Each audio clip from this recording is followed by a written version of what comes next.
Hi CHHS, it's really great to see you here in 2019. I hope that you're having a great semester thus far. I'm really excited to bring to you a new initiative that we're kicking off in the college. I hope that you'll have an open mind and I hope that you'll engage fully. This is about our aspiration in Beach 2030 and really investments that are being made in our college to pursue interdisciplinarity in ways that the CSU has never done before. But I think also at the same time, while we design our own building that will help us come together as a college, it's important to think about our culture and the kinds of things that we'll need to be successful in those endeavors. Thus, as I indicated at our convocation in the fall, we will be kicking off and launching a climate and culture initiative to really help us grow every day in our ability to work more cohesively as a team. In this video, you'll see a presentation that I made to one of our departments. It's about 2 hours long, but it includes also opportunities for you to dialogue with one another.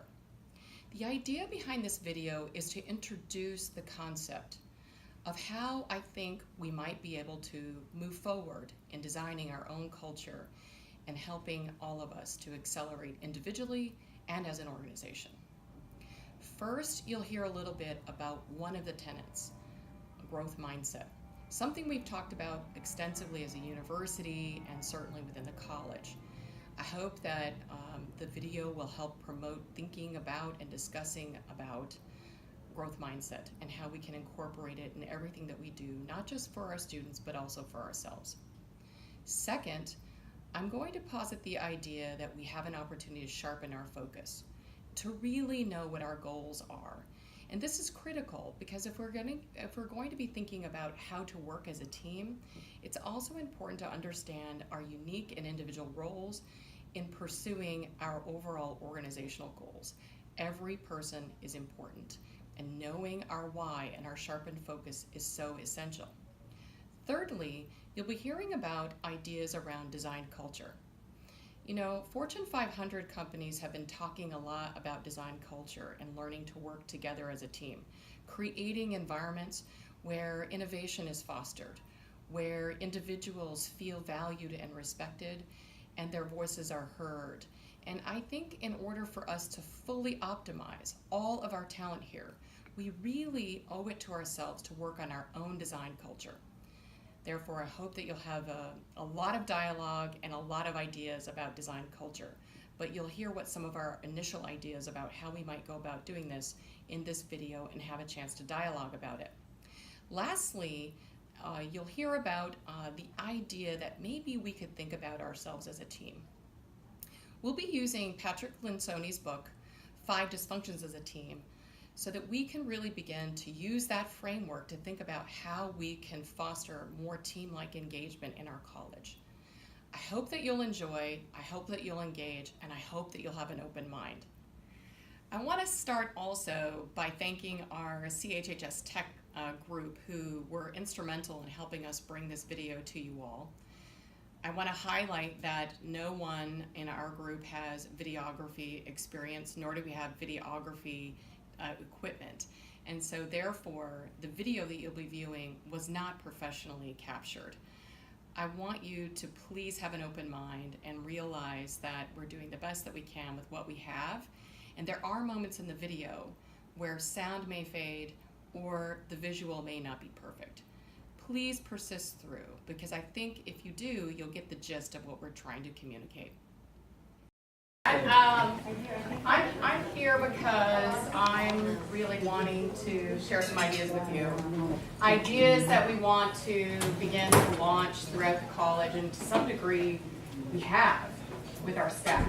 And I really want to give you a context for why I want to have this conversation with you. And I want to tell you that this conversation requires an open mind. Is there anybody in here that doesn't have an open mind? Okay, good. Because this conversation's not going to go so well if we don't have an open mind. Because some of the things I'm going to posit today are not things I've ever seen in higher ed. But it's an interesting question of why not. Because organizations that function at very high levels are doing this. And think if we want to continue on an ever path of growth and development and innovation, we have to be innovative and borrow some of the ideas from business and industry that are working. And so I'm going to talk about accelerating individual, which means your individual careers, and our organizational success.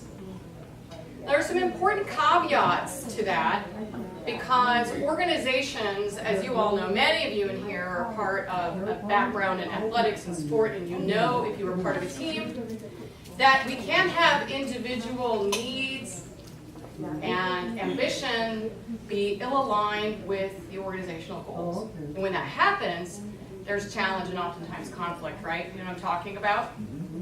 So it's really important when I talk about accelerating individual goals that we also want to make sure that our individual goals are aligned with our organizational success. And that's really important introspection that every individual on our team really needs to have.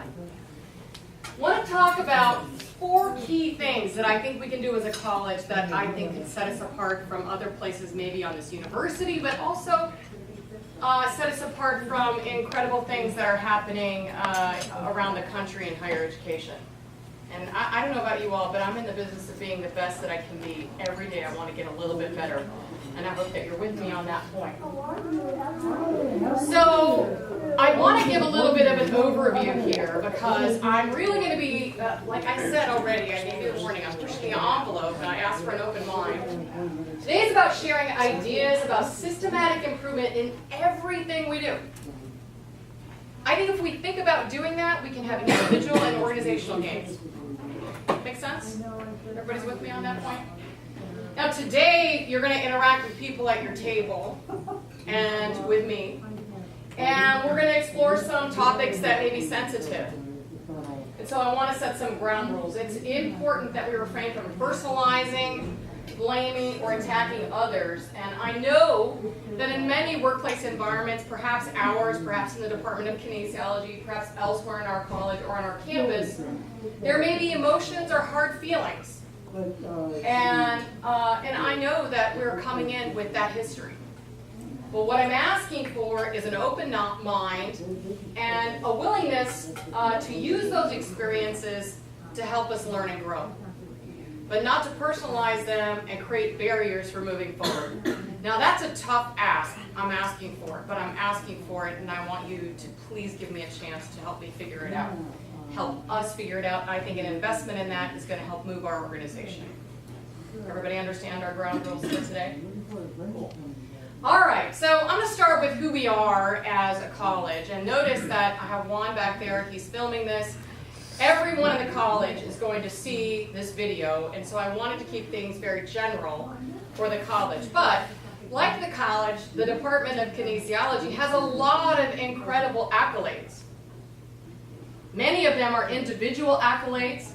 Many of them are programmatic accolades, things that we do better than anyone else in the country. And I can think of so many as I look at the faces in this room. But overall, we have a lot of students in our college. We have about a quarter of the students in the university. Did you know that?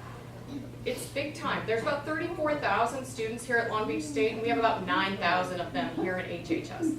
And kinesiology is a large part of that. You're a huge department. So what matters here matters for the university, and what happens here matters for the university and matters for the college. So those of you who maybe sit in the room, well, what can I do? Maybe I have an insignificant role. No one here is an insignificant role. Okay? So we also have one, I don't know if you knew this, but HHS produces the highest research expenditures in the university, $10 million a year annually. One of the downfalls for that that we don't experience a lot of benefits from is it's really from a lot of state contracts. And we don't get the F&A return because we have an F&A return policy of must meet a 26% threshold in order for us to get the benefit. Other than that, I feel like we're making significant contributions to funding the Department of ORSP. We have core values. And to me, this defines our excellence. Now, we've adopted these core values, but we haven't really rolled them out yet. And here's what I've asked faculty council to do. So those of you who are on faculty council know that I'm asking the council to look at. Where are these core values already embedded in everything that we do? Because in order for us to know where there's opportunities for really further integration, we should start with where are we at with really having and buying into these core values. And these are our core values. I don't know if you know them, but they're integrity, growth mindset, collaboration, and innovation. These descriptors help us, I think, define that which is excellent. And when President Conley talks about inclusive excellence, this is our inclusive excellence. These are the things that we want to have everyone have the opportunity to excel, thrive, and succeed in. Right? So this is really important, I think, for our college. And, I also want to put the idea out there that just because we've adopted these doesn't mean they're static. We should visit them often and revise them if they're not quite right. Because that's what great organizations do. We revisit the things that we do often. We don't do one and done and put it away. We have to be in a position where we're looking for systematic improvement and looking at those things that define us and create the course of action in each of us that we really want. If you were in part of the new faculty orientation meeting that I attended yesterday, one of the things I said is, R2P document. That's something that shouldn't be a one and done, put away for a while and they'll look at later. We should be looking at that on an annual basis. Why? Because we are a dynamic institution. And if things that we want to do, and we want our faculty to be able to do, are not rewarded or supported or evaluated in that R2P document, is it going to happen? Probably not, right? Probably not. So it's so important that we incorporate these ideas in our processes. I want you to know that we matter to where we're at, and we asked members of the faculty from healthcare administration to work with folks from econ over in business and administration, or I guess it's not the College of Business, to really help us assess our regional and economic impact. And you can see from these numbers, the total effect for employment is pretty doggone high, and the output ends up being 144 million totally, where you look at the direct effect to employment, labor, you look at those two things together, and the indirect effect, these are we hire you, we have things that we're doing that create that part of the economy. Your indirect effect, you get paid by us, you go out, you spend money, you do things in the environment, and our induced effect is the trickle-down effect from that.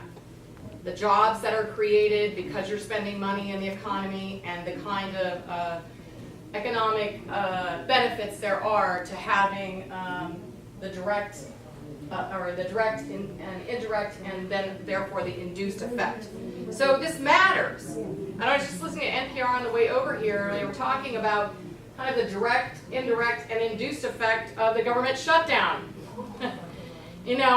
One of the economists speculated that if it goes for 2 more weeks, it will be more than $6 billion. It will be the cost of Trump's wall. Fascinating stuff. So in other words, health impact of HH, or the impact that we have here in our region is no small thing. It's a big deal.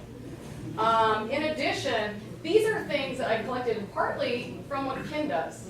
These are health-related program services provided to the community. On an annual value of those services is $1.2 million. These are services we're providing. When we bring kids on our campus to do things that we're actually doing in LifeFit, these are things that are major contributions to our economy. We also have a lot of internship hours where our students go out. College has 977,000 hours on a per year basis. That's a lot of hours. It's more than anyone on campus. That is a $26 million benefit to the health community in our region. So this is significant. We matter a lot. So I like this, especially because it reminds me of who we are. We are the beach, and this force is amazing. We are a major force, and great things happen here. But here's a challenge. Now, I know some of us in this room maybe haven't thought very much about this, and especially if you're early career, you haven't thought about this at all. But if you've ever thought about administration, or you've been in this game for a while, you've seen a lot of changes. And there's speculation that higher education is not very nimble. Now we've changed very much in a century. And yet, our society we live in is changing a lot. And some people speculate that the value of a college degree may be not what it used to be. Have you ever heard that before? Well, that has people like me, Provost Jersky, and President Conley thinking a lot about what can we do about that. So our Beach 2030 exercise was largely part of what's the future of higher ed? What's the future of the beach? Where are we going to be in 2030 and beyond? What can we be doing now? What are the things in our environment that are signaling to us that we need to shift and change? And that's what we're really thinking about in the Beach 2030 exercise. But it's not so easy just to pick out aspirations, right? Because, again, we just highlighted, change is rather slow in higher ed. It has changed to some degree, but not the way that society has changed. Those of you that study childhood obesity, how many of y'all are in this room study childhood obesity? Think about the kids today and what their life is like and the life that you had. Man, television wasn't even on. It showed up at 10 o'clock when I was a kid. Can you imagine down today? Look at how many channels there are specifically for kids. And the only thing I can remember as a kid is news stations being on, which I didn't care about at all. I didn't want to sit in front of the television. Now there's so much stuff going on to attract a child's sedentary behavior, competing with anything else that we might do in this room. That's changed a lot, and that's just one generation. If you think about the kinds of changes that have happened in higher ed, it's no different. The changes are abundant. And if you think about the information technology that has really inspired how people learn, that's changed a lot. But yet, we have not changed that much. We've thought about MOOCs and we've thought about distance education, but we really haven't had a total shift in our paradigm and what we're thinking of doing. And it's time for us to do that. It's time for us to do it. So Long Beach State University and HHS is exceptional now. We are. It's a great university. And every day I think about how wonderful it is to work with such talented and committed people. It's a very humbling position I find myself in. But we have to ask ourselves this question. What are our competitive advantages, and how will we maintain them in an ever-advancing society? Beach 2030 is really about that. So to me, when I think about a question like that, the first thing I think about is what are our assets? And to me, assets are not buildings. They're people. We have some of the most brilliant people in our college. And I don't mean just the people who are in this room. Kinesiology is comprised of all of these individuals, part-time lecturers, full-time lecturers, assistant, associate, and full professors, department chairs, facilities and instructional technology staff, advising staff, administrative support coordinators, and foundation staff. That's our whole team. If any one of these folks isn't here, we've got a hole in our team. Right? We're not able to really perform as well. We could get by, but maybe not perform as well. If we could get by, then we have to ask ourselves, why did we hire that position? And I'm going to assume that every position we have is vital.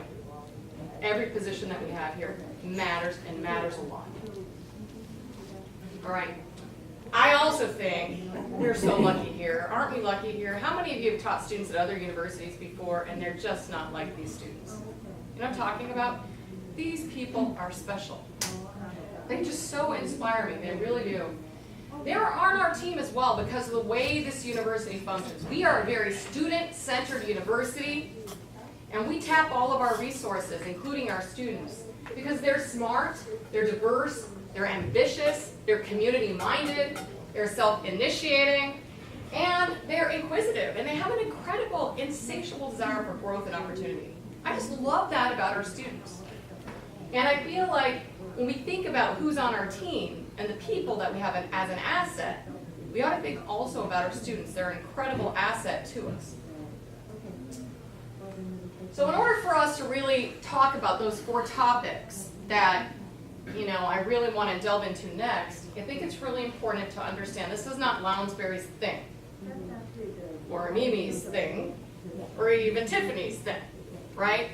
It has to be everyone's thing, or none of this stuff will work. So this is a picture of, a nondescript human being looking in the mirror. It has to begin with us. And one of the things I really want folks to understand is we need everybody engaged. Not sitting outside the circle, feeling like you're not part of it, thinking about everything that's going wrong, but thinking about what your contributions are to making sure that we get it right. Right? Do you know what I mean by that? That's a very different orientation, passing the buck. We can't do this important work if we're not all in.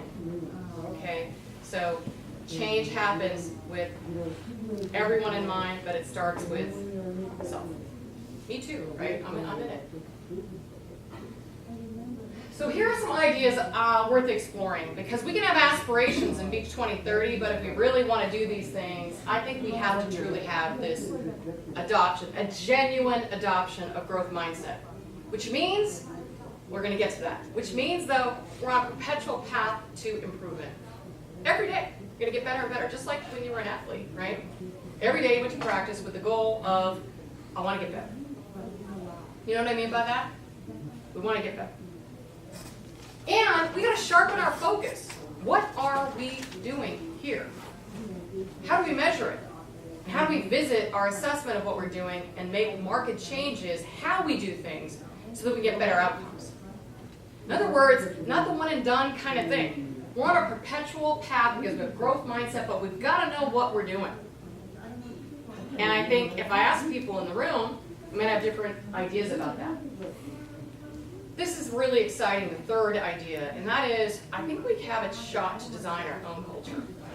You, in the Department of Kinesiology, and every department within our college, has a shot to design your own culture, so that we understand how we work, and how we work with each other, and we understand each other, and one another's roles.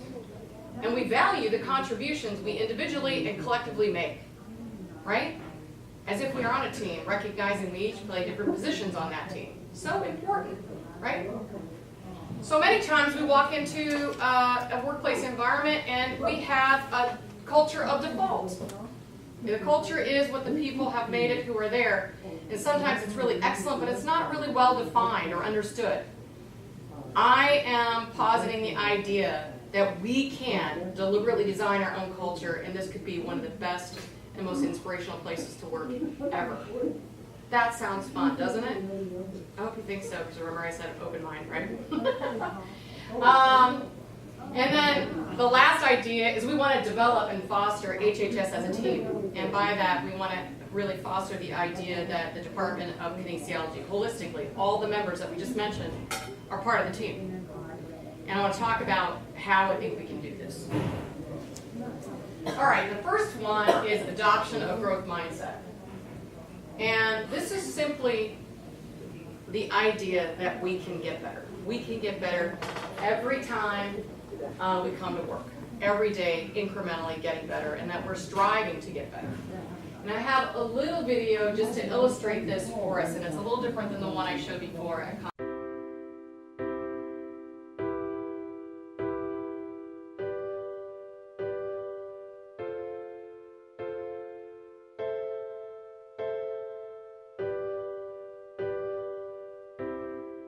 World-renowned Stanford University psychologist Carol Dweck, in decades of research on achievement and success, has discovered a truly groundbreaking idea: the power of our mindset. In one of her earlier researches, she wanted to study how people cope with failures. She did it by watching how kids grapple with hard problems, so she gave children in their school a series of puzzles to solve. The first ones were fairly easy, but the next ones were hard. Confronted with the hard puzzles, one 10-year-old boy yelled out, "I love a challenge!"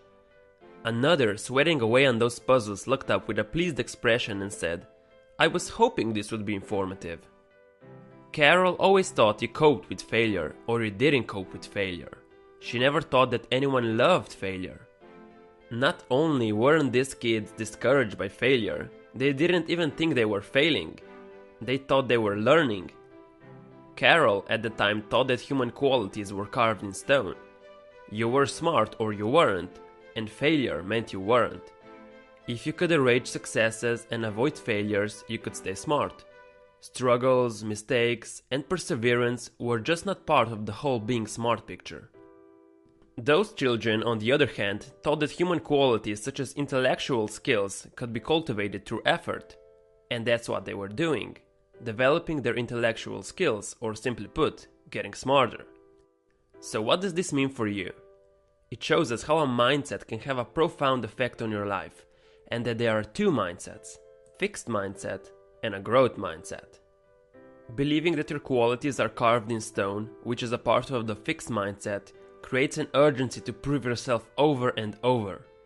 If you have only a certain amount of intelligence, a certain personality, and a certain moral character, well, then you'd better prove that you have a healthy dose of them. That's why people with a fixed mindset shy away from challenges, because they're scared their deficiencies could be unmasked through it.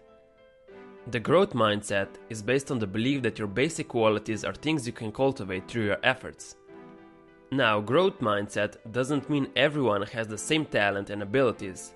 It just means everyone can grow through hard work, mentoring, and perseverance. So why waste your time looking smart when you could be getting smarter? We are slowly conveying these ideas that smart and talented people don't make mistakes and they don't work hard. The most important thing in the world is to be smart, talented, and look that way all the time. What happens is people start narrowing their world so they can succeed within that fixed mindset. But let's take a quick look at the world of sports. Michael Jordan actually wasn't a natural, but he was the hardest working athlete perhaps in the history of sport.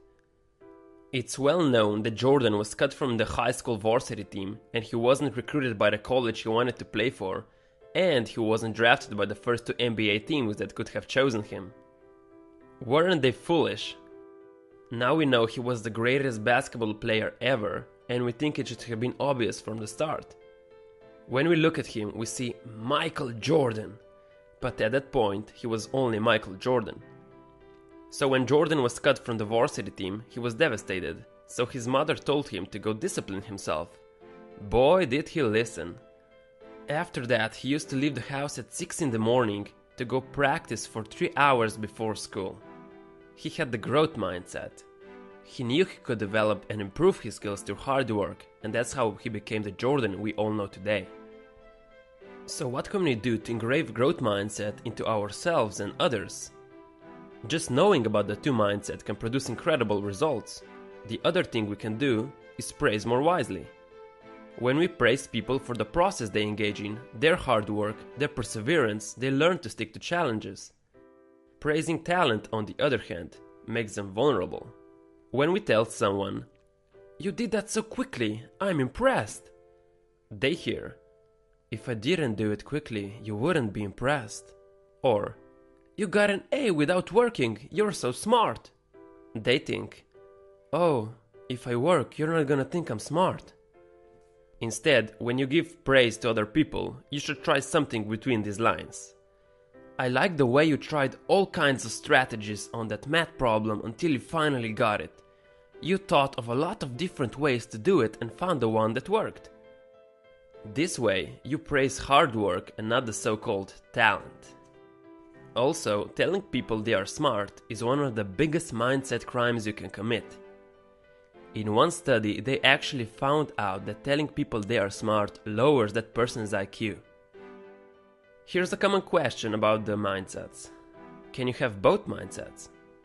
Many people have elements of both. You can have different mindsets in different areas. I might think that my personality is fixed, but that my intelligence can be developed. Or that my social skills are fixed, but my creativity can be developed. Carol found that whatever mindset people have in a certain area, that mindset will guide them in that region. You have a choice. Mindsets are just beliefs.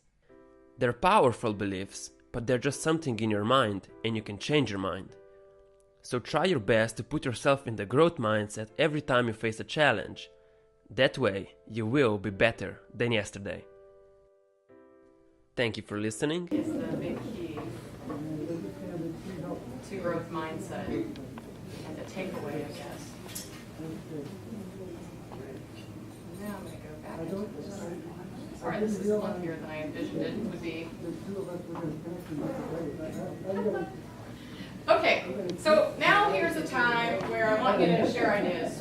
I'd really like you to think about this, and I'd like you to think about it for yourself and as an organizational standpoint.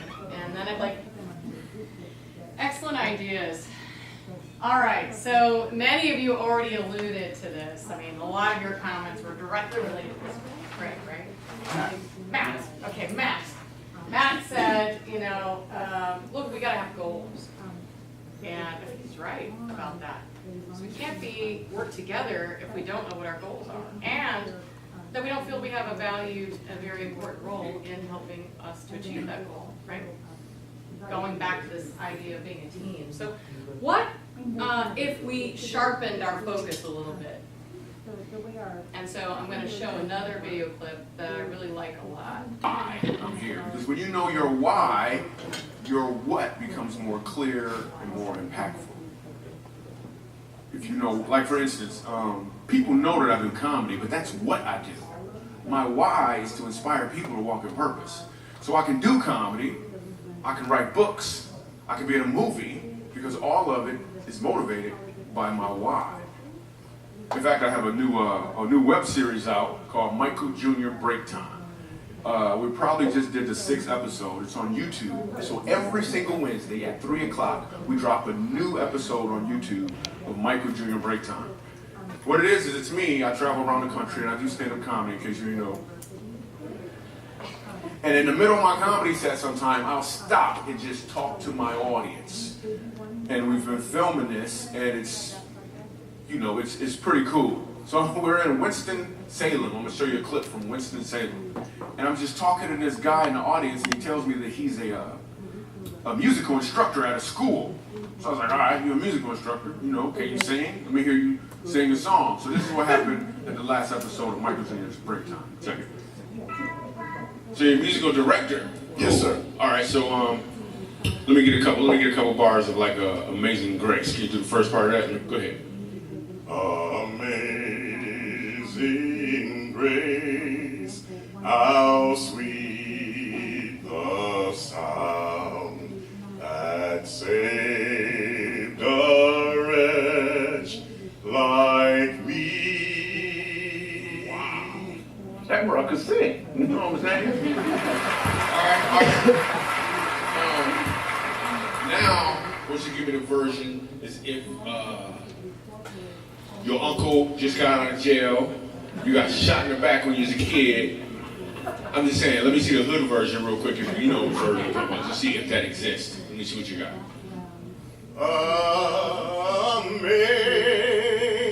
Amazing grace, how sweet the sound that saved a wretch like me.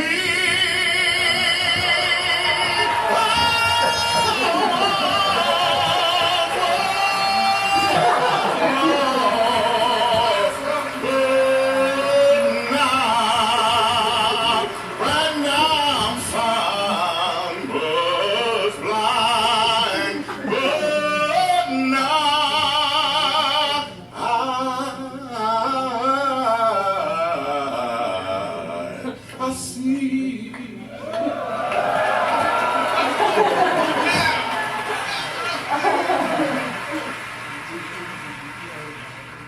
Okay,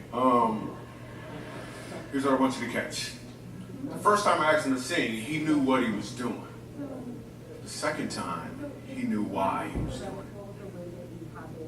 When you know your why, your what becomes more impactful because you're walking towards or in your purpose. Okay. So had you all seen it? So,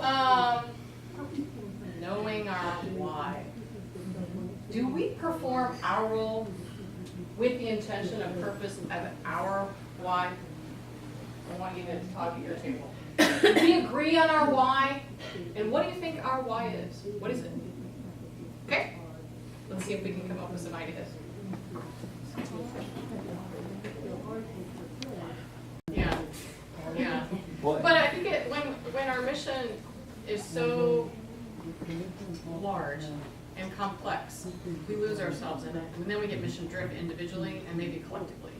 You know, there's barriers to the really academic, the traditional academic way, I think, of just knowing our why. You know what I mean? But I don't think academics have ever started with the point of we should know our why. We've always started with let's project who we are to who might read this, not necessarily how do we make it functional for us, and so that we can understand our individual and collective role in accomplishing this mission. Right? I'm not sure we've written our missions with that in mind often. At least I never have. So I want to share with you what President Connolly feels is our why. These are the pillars of our new strategic visioning: inclusive excellence, academic rigor and achievement, and public good.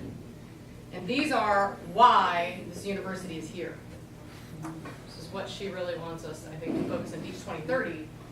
And we should be thinking about how we, I think, in the college and certainly within each of our departments, contribute to each of these. And it should kind of all fold up into the universities. Why? But from the big standpoint, when you take a 10,000-foot view, this is really the why. But this why isn't detailed enough for us to be able to sing Amazing Grace differently, right? So we have work to do in really defining these things. But we've got some guidance, I think, from President Connolly.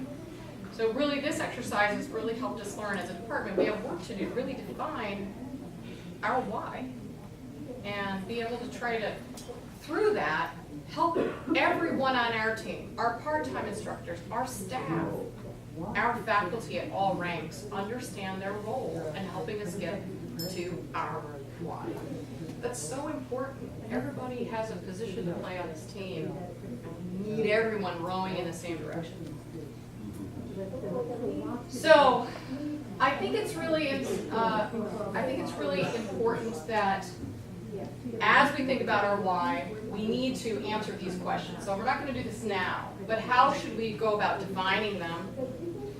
How should we go about creating measurements so that we can visit how well we're doing on our why?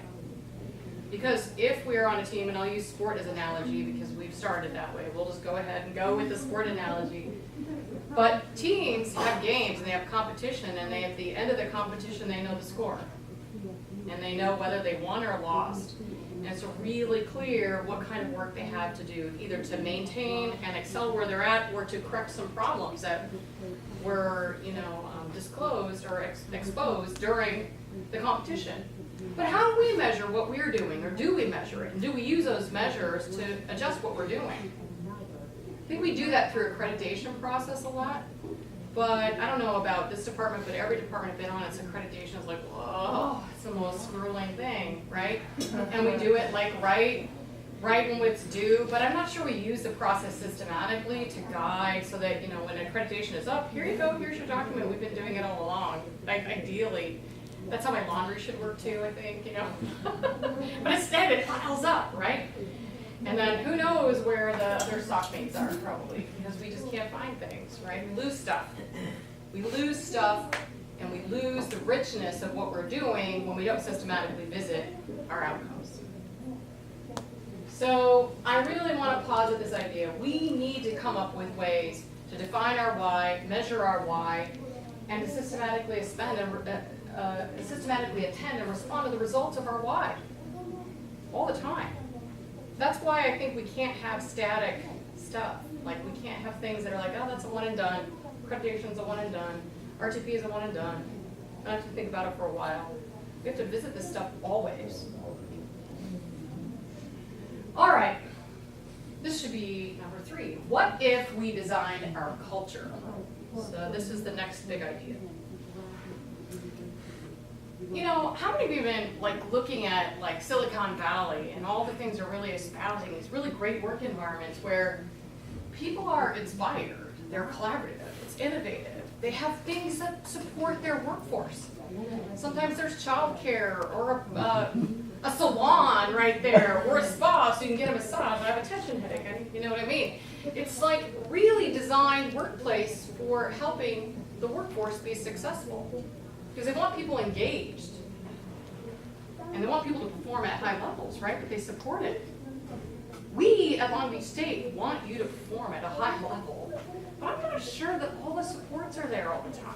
You know what I'm saying about that? Because I always feel like we're always asked to, I'm asked to, and you're asked to do more all the time. Sometimes it's too much, and then we get grumpy. Do you ever get grumpy at work? Like, that's a little too much. My plate's a little too full. I'm a little grumpy now.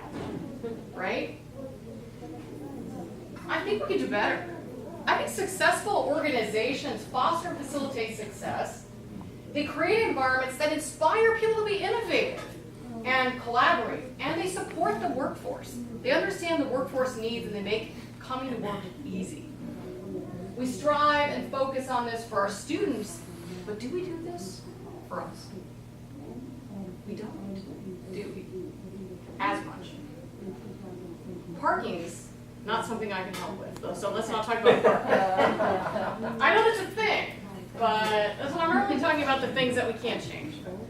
So, I've been thinking a lot about this, and I've already said this. Man, I feel I'm really, really lucky that I have this job, and I want you to know that I do not think this is a power position for me, or that this is a very humbling experience for me, and I take it very serious. And I understand that I'm a facilitator for a lot of your ability to do your job. And so I want you to know that I take great privilege in serving as dean, and that I understand I have a role to play. And I'm going to get better every day. But I'm going to make mistakes. And when I make a mistake, we're going to say we made a mistake, we're going to do what we can to fix it. And that's when we're going to get better and better. We're not perfect. I'm not perfect, and I'm going to get better and better. So I love my job, but I also thought, how can everyone feel the way that I do? Because I know that when I was an assistant professor, I know I didn't feel this way about my job. I wasn't at Cal State Long Beach, so maybe that's a different context. But I know there were challenges. I know that I didn't understand, a lot of the infrastructure, and I didn't feel like some of the infrastructure supports were there. And some of the things were just because, but some of the things I thought that we could do something about. So this idea, what if we work to develop and maintain our own purposely designed culture? Why do I think this? Because we spend a lot of time here. A lot of time here. And how we feel at work affects many other aspects of our lives. Right? And I think it affects my mental health outlook, my physical health for sure. Don't talk about my weight gain, I'm working on it. We can, however, establish a workplace environment where everyone is, or can we, I guess, can we do this? Where everyone is respected and listened to, valued and invested in. And where we work together as a team to systematically seek opportunities for strengthening performance and optimizing our time. Where we take checks on how we're spending our time. And where mistakes are looked at as opportunities for growth and as part of innovation. And the last one is really important to me, because I like to have fun. This is a fun environment. We have the best jobs in the world, do we not? I mean, we're shaping the future society and workforce for the communities in which we live. That's what we get to do here. What a cool job. What a great calling. Such a privilege. Let's have fun at it. Let's create a fun environment where we all like to be. We work in a culture of default, though. And we should work on designing our culture. I have never seen this in higher education, where people, faculty, departments, staff, part-time instructors, part-time lecturers, full-time lecturers, come together and really build a consensus on design culture. And we're doing this right now with staff, so I've learned a lot from that. So I'll share them with you in a minute. But right now, you have some sticky pads in front of you. They're college notes. notepads in there for you to keep, but I would like you to take one of them and write down the description of the most ideal workplace, the utopian workplace. If you worked there, maybe you do already. But what would be the most ideal workplace? Put at least one thing on that note tab, because as the staff know, we did this with the staff and I already made one of those things happen.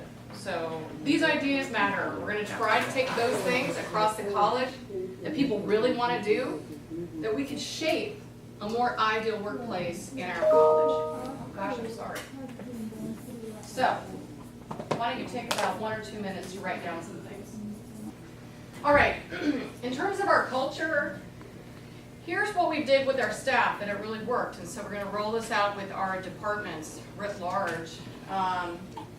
We did a survey, and the survey is very simple, and it asks you, in an ideal, positive workplace climate and culture, what do you observe, what gets done to you, and what do you do under these 3 circumstances on a daily basis, when something goes wrong, and when things go right. And from that, we get a lot of qualitative responses. And then what we'll do is we'll turn that back to your department, and you all will pick out the themes of what is in your positive workplace climate and culture, and you'll work the rest of this year, probably next year, to define those things that are the thematic results of what you believe is a positive workplace climate and culture, and you'll work hard to identify the actual practices within your workplace that reflect those things. And we'll do that by having individuals be assigned to bring cases that are no-name cases about things. We've done this a little bit with the FIT huddle, which is the Facilities and Instructional Technology huddle, and they've been really great at identifying, acknowledgement is one of the thematic things. And when we started talking about defining acknowledgement, we didn't even get to the part of how do we embed acknowledgement in our practices. And one of our members said, sometimes I'm really busy and I'm on email and you come and ask me for things and I put my hand up and I know that that's not right. And that makes you probably feel devalued, it probably frustrates you, and I need to work harder to create time to acknowledge you and say, I'm going to get to you as soon as I possibly can. Be more respectful. And I was thinking, wow, I didn't think that was going to happen. But there's been a growing synergy among the FIT huddle where we're working together, and it's really teaching me a lot about how we can begin to work. So this is the process we're going to use to help us have this conversation. The last thing, 4, what if we function more like a team? And check out this quote by Patrick Lencioni. Not finance, not strategy, not technology. It's teamwork that remains the ultimate competitive advantage. If you can get all of your people in an organization rowing in the same direction, you could dominate any industry in any market against any competition at any time. Do you think that's true? Think we can get our organization to row in the same direction? Like herding cats, huh? I think we can. I'm forever an optimist, and I think we can start where we're at. And so this is the question I have, I guess, for the college, and I'll pose it to you, and I know that many of you have been on a team, so this might be easier for you to see, but across the college it'll be interesting to see what people come up with. But are we a team? So a team is a group of people with different skills and different tasks who work together on a common project, our why, service, or goal. Together, individuals on a team execute a meshing of functions and mutual support. So I would posit the idea we're very capable of being a team. Functions of what we do. Do you think it's true that, people do different tasks on a common project? Like if you back away and talk about our why, like why do I do that, why do I do that, why do they do that? Do we get to a common spot? I think maybe we could.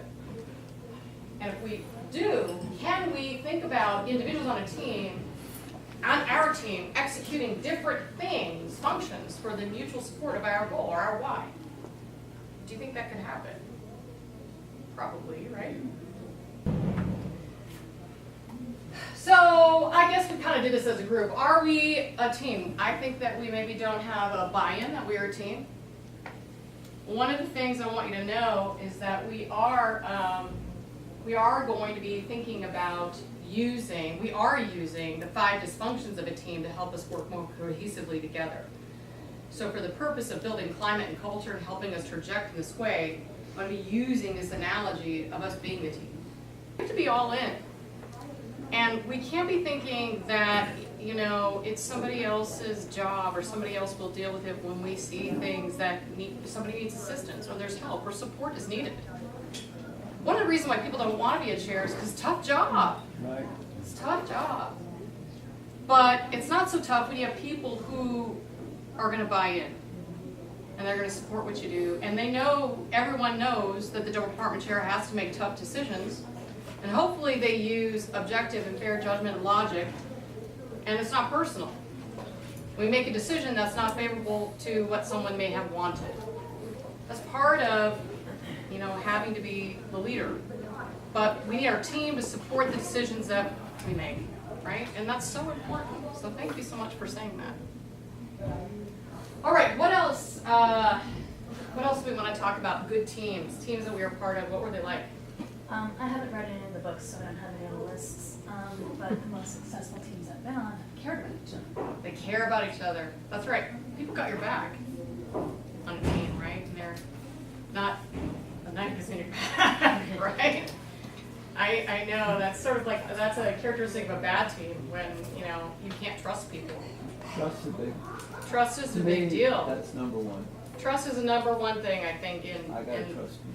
and that is, by the way, the first step in building our team is trust. We're going to build trust.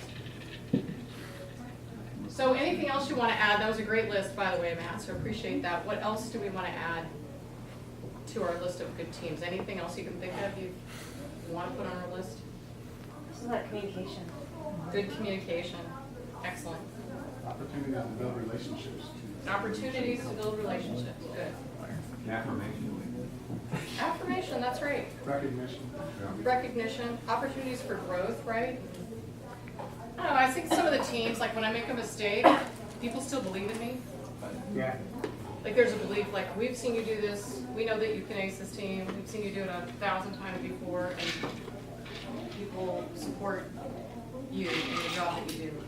Okay, let's talk about the bad team characteristics now. Like what are some things like that bad teams that you've been on are like? They talk about each other. Behind the backs, we're not willing clicks. There's cliques. People talk about each other. They talk about the stab in the back instead of the pat on the back, right? The support. Cliques. Think about the big picture, the why. Self-interested, right? I mean, there's just selfish. No commitment. No commitment to the organization. Lack of commitment to the organization. Lack of commitment to the team. Commitment and lack of work ethic. Lack of Yeah. work ethic. I'm just sloping. Yeah. Although I've not seen the other social level. You know what I'm talking about right there? Thanks a lot, dude.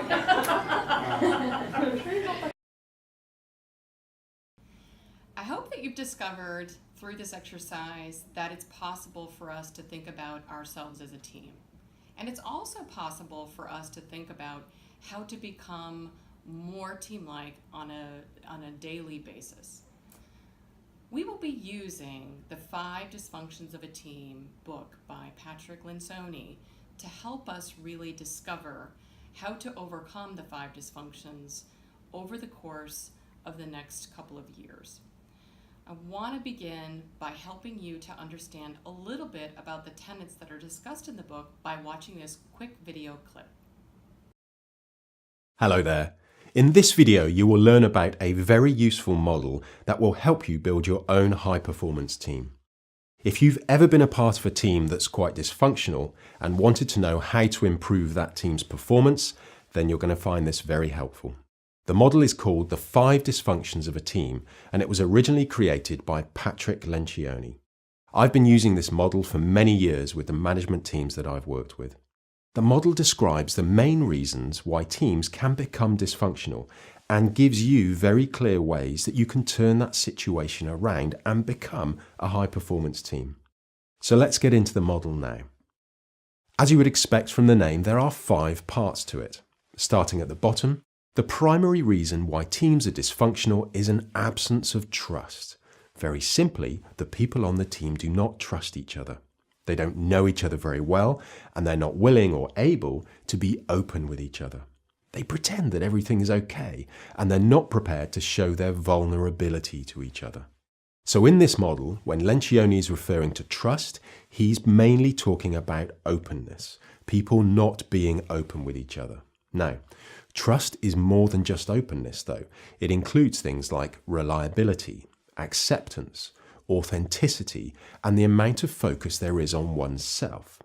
How trustworthy we are is dependent on how reliable we are, how accepting we are, how open we are, how authentic we are, and to what degree we are concerned with ourselves rather than the other person.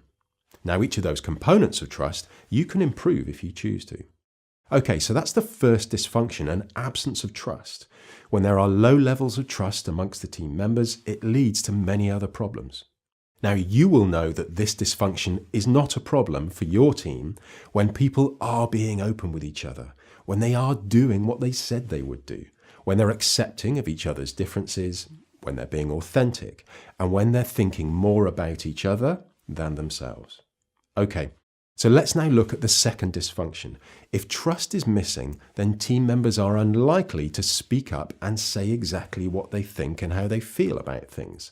There's a fear of conflict. They worry about what might happen if they speak up, so they don't. This means that meetings are boring.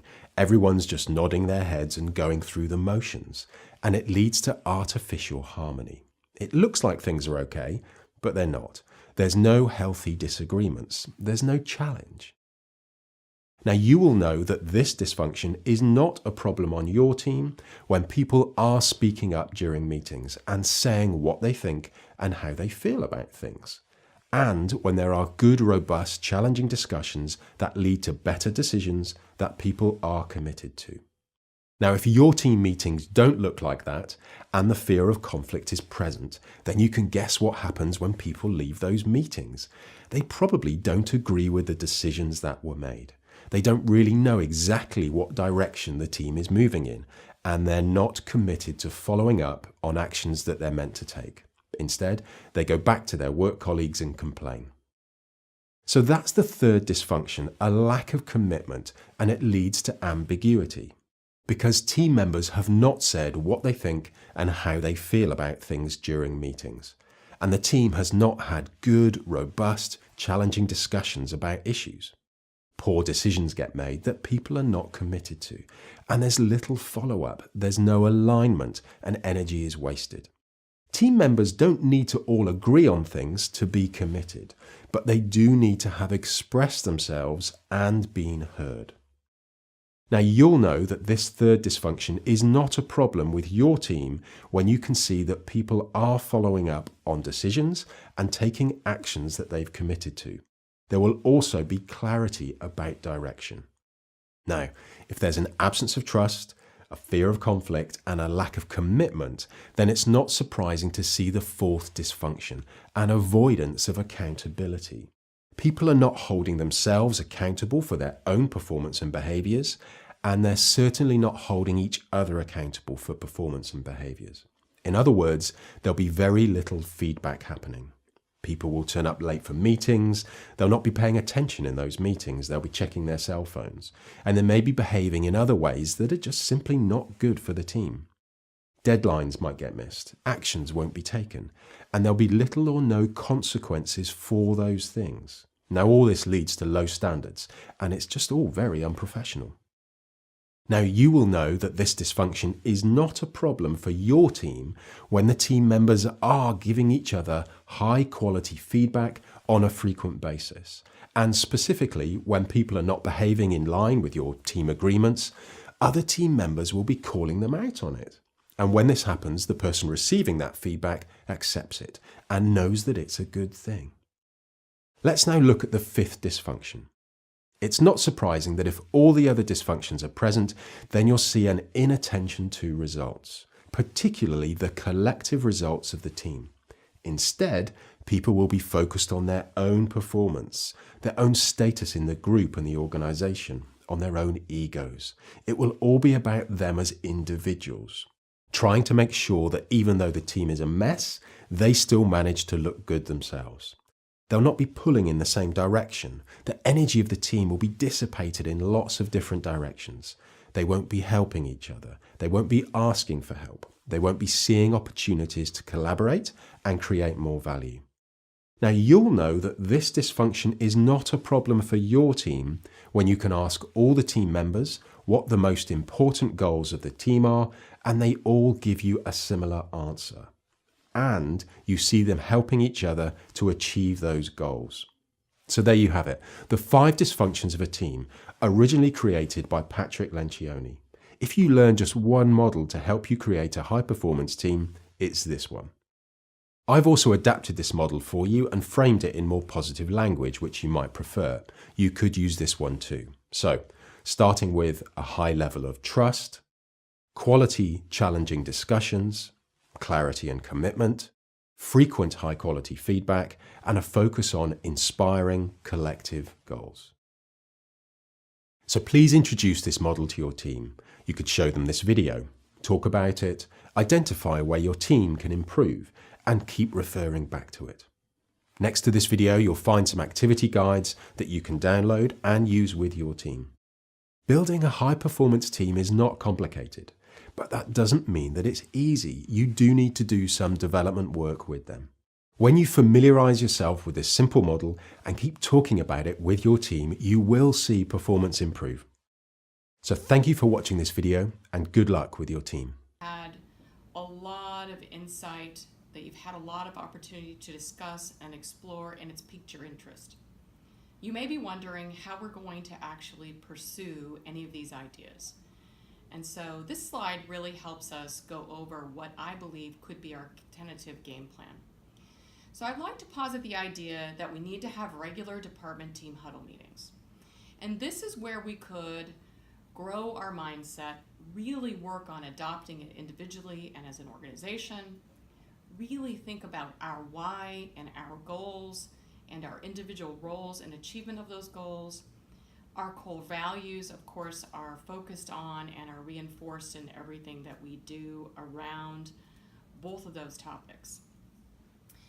I think also in these meetings, it's so important for us to explore facilitation of design culture and its integration in everything that we do.